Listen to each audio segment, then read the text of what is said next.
that I did learn that there was also a risk. It was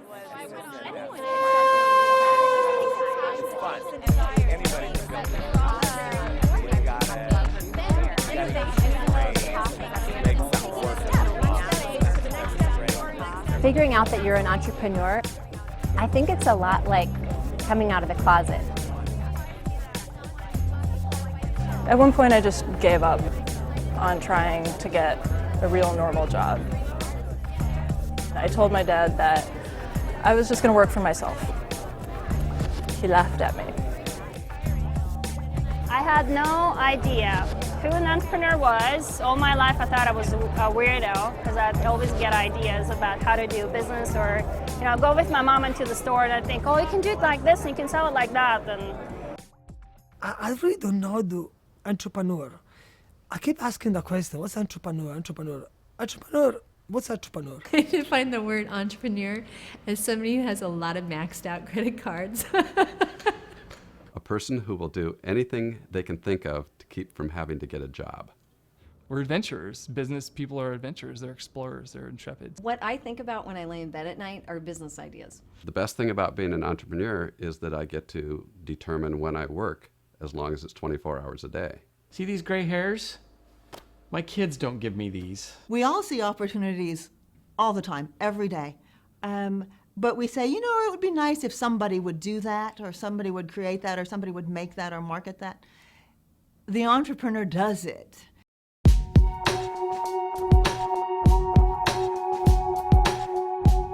My last corporate job, I worked in public affairs. It was a regular 9 to 5, wearing a tie to work. Actually, it was my dream job. It was something that I had been aspiring to for years before that. And I got there, and I did it for about 2 years, and realized that I hated it. There was no room to express yourself. There was no room to be anything other than what they defined on that sheet of paper and you signed. I remember calling my boss an asshole, because he just totally let me down. Get this, I did insurance defense litigation, which means I helped insurance companies not pay you, the insurance paying policyholder, when you got in a car accident. So I was the person that made sure you didn't get paid by your insurance company. I think I have incurred a lot of bad karma because of that. So anyway, it was not really soul satisfying work. The typical entrepreneur wants to start a business because they don't want to have a boss. They want the independence. And they start a business so that they don't have somebody else telling them what to do. I worked for some companies that was like North Korea or something. It was horrible. You were always kind of watching what you said or, what you did, and you'd have to do it, their way when you knew that there might be a better way. I could never leave well enough alone. I was a change agent. I would come in on a Monday morning, and I would see 3 or 4 desks that had my friends, my colleagues, there that Friday before, empty, cleaned out, gone, lights off. At that point, I started to really internalize what was going wrong, because I felt like, as the director of marketing and sales, I was the guy that was responsible for bringing in enough money to keep the boat afloat. And I just heard this constant voice in the back of my head, failure, failure, failure. Well, it wasn't my failure. It wasn't mine to own, but I did. That dynamic lasted about 3 weeks, and then I was in the hospital for serious depression, to the extent that I had considered taking my life. I remember thinking to myself, every day that I go to work, it's like laying in a coffin and hammering nails into my own coffin. That pretty much got me to the place where I hated work so bad that I was willing to take that gigantic step into the abyss of unknown and say, you know what, I'm quitting, and I don't know what I'm going to do next, but I'd rather spend every last penny that I have and not do what I was doing. Well, my last real job was 45 years ago. It was a job that was chosen for me by my parents. I wanted to sing, and my parents said, you can't make any money singing. You need a job where you're going to be able to support yourself. So I went to college, got my degree in English, and started teaching high school English. And when I was 32, one day I thought, I cannot do this anymore. I had a great job. I had an amazing job. I was very creative. I was working for the Four Seasons Olympic Hotel. I became kind of like a superstar. Whenever I will make great things, I never felt rewarded. It was like just take. And I noticed like it was making me so unhappy. My husband, very tongue-in-cheek, said, well, if you want to sing, why don't you go to Juilliard? I applied, and lo and behold, they gave me a full scholarship. So for the past 35 years, I have been singing. I was a vice president, division marketing manager, and I was in the theory of going places, and I was moving up, and always thought I'd be a lifer, and I'd always be working for Washington Mutual. Our stock kept dropping, and everybody was wondering what was going to happen, and then it happened. We found out that we were bought by Chase, and it was a surprise to everyone. I was fed up with just having to be someone that I wasn't sometimes, and I just felt like I wasn't authentic. Having chronic anxiety attacks and developing an eye twitch and just turning bitter constantly. A lot of worker bees out there who feel trapped, who, because of the frame that they've chosen to put around their experience, are unable to see freedom, to see another option. They just will say to me in session, but this is the only job I can get, or the economy's so bad there's nothing else I can do. And I'll say, well, what do you want to do? And they'll say, well, I don't want to do this. People are waking up and saying, I've been holding on to a dream that isn't there. That is an illusion. And in fact, the corporation is truly, it's all about, dollar optimization. And if I'm in the way, I will be a victim of that. You feel like they're there to take care of you. And when they don't, it's so disappointing. How can you trust again? And maybe that's why I want to start my own small business. I want to be able to trust who I'm working for. So I trust myself.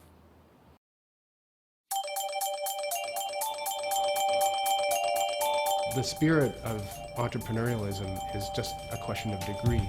I think everybody by nature is entrepreneurial. I think in some extents, people are born to be entrepreneurs. Some people have some kind of admiration for somebody who just goes off on their own and throws caution to the wind and takes a lot of risks to follow their dream. But I kind of admire the people who don't have to do that. The people who can take the easy path and just go to work and climb their corporate ladder and be happy doing that. I just know that I can't. One of the questions that I get asked all the time is, can you teach someone how to be an entrepreneur? And the answer is, I think you've got to have the DNA in you to do entrepreneurship, but you can learn the tools. We have studies that compare identical and fraternal twins that figured out that there's a genetic component to entrepreneurship. We know that that genetic component is the same genetic component that affects the tendency to have a psychological trait called novelty seeking, which means looking for new things. So there's some set of genes that are pushing some people to be novelty seeking, and at the same time pushing those people who are novelty seeking to somehow be more likely to start businesses. People saying, yeah, well, what's your real plan? No, what's your real plan? What are you really going to do? And say, well, I'm going to travel around and kind of figure, no, well, you should probably have a plan, Josh, How can you leave and do something? How are you going to survive and pay the bills without a job? Entrepreneurs are willing to exist on ramen. They're willing to postpone great vacations because they're working. They are heads down and they are creating something that to them is tremendously exciting. I'm willing to take pretty much any risk to do what I want to do. Making money is a hostage crisis, and your job is to talk or deliver something to a customer to convince them that your money that they're holding hostage should be given to you. Sometimes I'm making great money and it feels like I'm on the up and up, and then things go differently, and then you kind of have to scramble all your jet fighters and then come up with a different plan, and then everything's going well. It's a flux. I was scared, but I also thought, I have to do this. I have to do it. And I had also decided what my safety net was. I had a house, and it was on a large piece of property, and I thought if things get bad, I will subdivide and I will sell off my property. When people are getting started, they're taking their own money to get started. In fact, the next place they tend to go is that they tend to engage in some kind of personal borrowing where they're personally guaranteeing. Maybe they're taking a home equity line of credit and putting that money into the business. It's actually pretty rare that you can borrow just on the basis of the business, or that you can get some outsider to make an equity investment in your business. I teach entrepreneurship, and I do talk about venture capital money as well. I think it's very important for students to know the availability of capital and the variety of capital that's out there. But of course, I do emphasize very strongly that most businesses started by those students in the classroom will probably never get venture capital money. The newspapers mislead us a little bit. And they certainly hold out sort of a holy grail for entrepreneurs and get more entrepreneurs thinking, well, if I don't get venture capital, then I'm not successful. But that's not the case. It turns out that the odds of getting venture capital are lower than the odds that you will slip and fall and die in the shower. People who raise funding, I don't consider them entrepreneurs, because what they've done is they've bought themselves a job. And a job is not entrepreneurship. The very first thing I say is bootstrap. First, dig into your own pocket. You know, the whole notion of using other people's money is so overdone, it's unbelievable. Tenacity is one of those things that, is really difficult to keep hearing people say, no, it's a stupid idea, it's never going to work. And banks and VCs and angels all saying, no, I'm not investing. I financed my business with my house. My father loaned me $10,000, and I ended up borrowing $10,000 from a bank, and that's how it all started. What's the objective of the entrepreneur?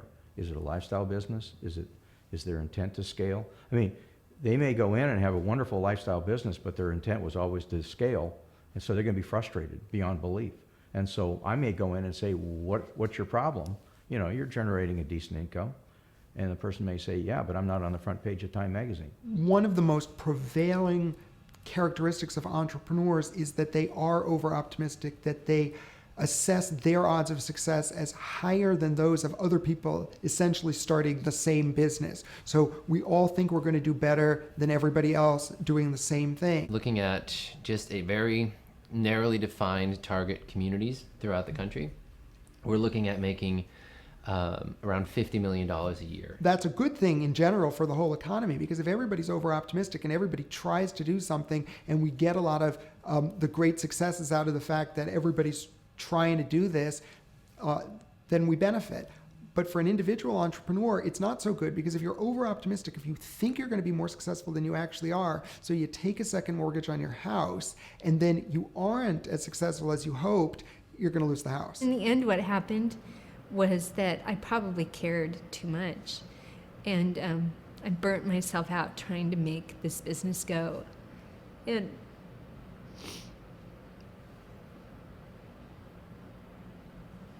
kind of ran myself into the ground. People always hear the fairy tale wonderful part of the story, and they feel, oh, I can become an entrepreneur, I can do this.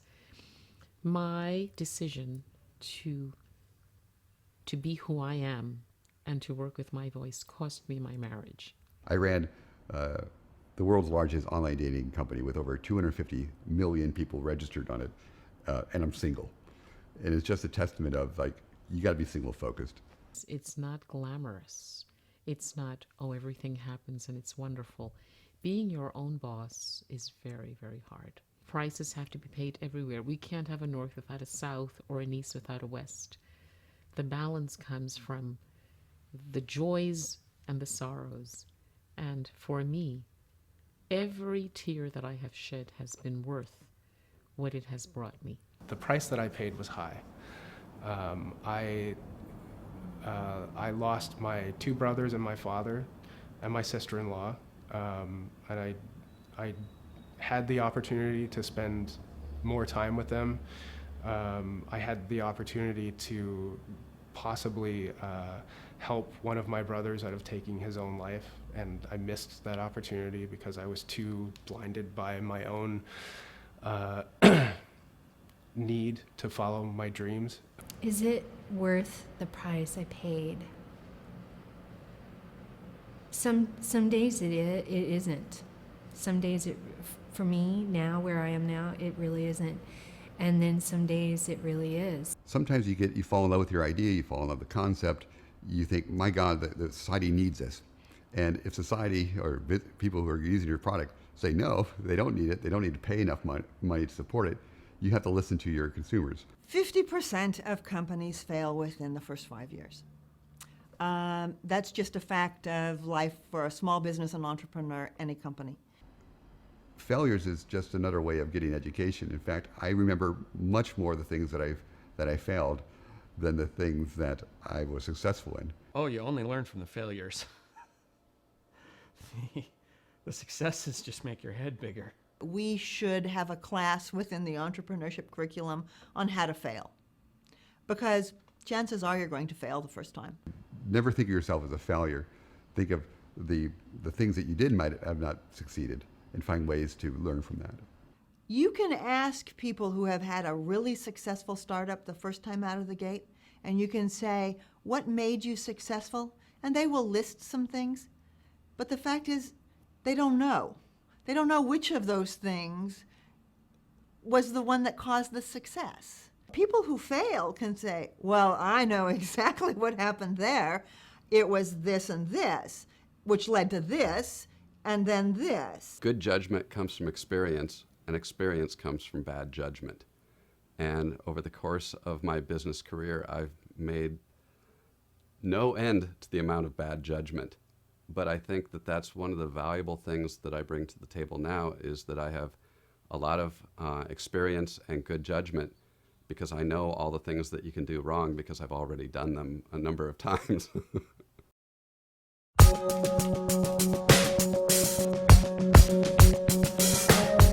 You know, most of the time as an entrepreneur, you have a notion of where you're trying to go. You may not be able to articulate it very well, but somewhere inside of you, you've got a vision of what this thing could become. One of the biggest myths of entrepreneurs is that the myth that they actually know what they're doing. I don't know if I can do this. I don't know have I got what it takes to rise to the top? I still sometimes think, wait, what am I doing? Like, I don't know about this. But then I just relax and go, not everybody knows everything, and there's ways to figure it out. We're learning as we go. And if you're doing it right, you're constantly pushing those limits into the realm where you don't know. That's one of the biggest things about being an entrepreneur, is our ability for creativity. And I think without being creative, you don't have a chance of being an entrepreneur. Entrepreneurs are the ones who know how to survive. They know how to make something out of nothing. They know how to provide what's needed, and they don't worry about being told what to do and where to put their resources. They just naturally do it. I have these ideas and I get excited about what I could do in the world, and I see no reason why I shouldn't try it. So I believe I can do pretty much anything that is doable. So why wouldn't I try to do it? Perhaps if all of us were entrepreneurs, the world would be a better place, because there would be more expression of people's true philosophies and what it is inside that motivates them. My opinion is, let it go. Let's see what people can create. Let's embrace it, and as we can, support it and see what comes out. The best businesses start over long periods of time. Hewlett and Packard in a garage built this magnificent business. They didn't have venture funding or anything like that. They built products and sold them and grew on that. And I firmly believe that success is paying the bills and having a good time, and anything beyond that is great success. Some entrepreneurs have been very successful being greedy and just say, how can I make money? How can I benefit from other people's challenges? I think the ones that are more holistically successful are the ones that are out there saying, how can I benefit other people's lives as much as possible? Well, I didn't set out to build a big company that was worth, hundreds of millions of dollars or billions of dollars as it's currently valued. I didn't I didn't think that it would be a massive company. That wasn't my intention. What I set out to do was make meaning. It's not about the numbers of people who hear me. It's not about where I do it. It's the fact that I have the possibility to open my mouth and sing. Being successful is not about like making a lot of money. It's not. It really is not. Because I feel like a millionaire. For me, having what we need for my family is my basis for success and happiness. I may stress out and worry and have to handle my own problems myself, but at least I control my time and I think my own thoughts. I used to think it was so amazing, that big, tall building. And now I think, God, I just love my small house with my dog and my husband, and just love working at home. When we do what we love, the body is happy. I think that's the bottom line. If your job is your passion, you don't have to work a single day in my life. When you're running a business, that's your life and joy. That becomes your identity. And in fact, at some point, you actually believe that's your identity. You know, my name's Andrew Conner. I'm an entrepreneur. At some point, is that an entrepreneur? Are you a business person? Are you basically you're a human? At some point, it's all about being Andrew Conner, a nice guy. And that's kind of the essence of life, is being at peace with who you are. I would love to do what I'm doing for the rest of my life. I would be like, wow, what a great life I choose. And because I started my own business. Well, at the end of the day, either you lived a happy life or you didn't. And when your life is over, I think it'd be much preferable that it was a happy life rather than a busy, rich, whatever else life. What did you trade the minutes of your life for? Hopefully it was happiness.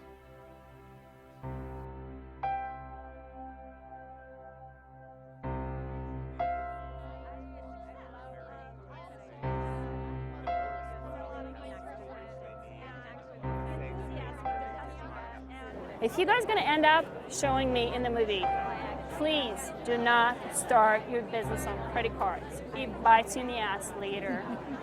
Please. But if you want to talk to me to which cards to open, you know, like I know all the banks because we're in all of them, talk to me later. Is this good or what? I'm not making oodles amounts of dollars. I will, but not yet. But I really think it's more of a sense of accomplishment. And frankly, I really just don't like working for anyone else. I think that's what running a small business is. It's not living someone else's purpose anymore. It's embodying your own purpose in that small business and letting it, you know, run amok in the world, letting it have its own life in the world. That thing that you're here to do gets to be lived out in this small business. And when I get to sit across from people who are doing that, that is an honor to me. That is something I wouldn't give it up for anything. Success really is a journey. I haven't really arrived there yet. There's so much that I want to do. I want to live long enough to do it all and try all my great ideas. And so I have to say, I don't really consider myself successful, but I do consider myself at the top of my game, honey. I am at the top of my game.